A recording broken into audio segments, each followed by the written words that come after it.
ICC champions trophy 2025 की मेजबानी पाकिस्तान के पास है, जिसके इंतजामात का जायजा लेने के लिए इंटरनेशनल क्रिकेट काउंसिल ICC का वफद पाकिस्तान पहुंचा और नेशनल स्टेडियम कराची का दौरा किया। 2 रुकनी ICC वफद सीनियर मैनेजर और यूनिट ऑपरेशंस सारा एडगर और मैनेजर ओन जैदी पर मुश्तमिल था, जिन्होंने नेशनल बैंक स्टेडियम का दौरा किया और वहां इंतजामात का जायजा लिया। पाकिस्तान क्रिकेट बोर्ड PCB के CEO सलमान नसीर ने वफद को ब्रीफिंग दी। वफद ने ground, dressing room, officials room, media box, chairman box और गैलरी का तफसीली जायजा लिया। ICC वफद में शामिल हेड ऑफ इवेंट करस पेटले कराची नहीं आए, मुमकिन है वो रावलपिंडी में टीम को ज्वाइन करेंगे। ICC वफद ने कराची के मुख्तलिफ 5 स्टार होटल्स का भी जायजा लिया।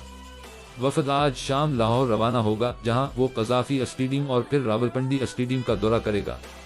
वाज़ह रहे कि चैंपियंस ट्रॉफी 2025 फरवरी मार्च में पाकिस्तान में शेड्यूल है।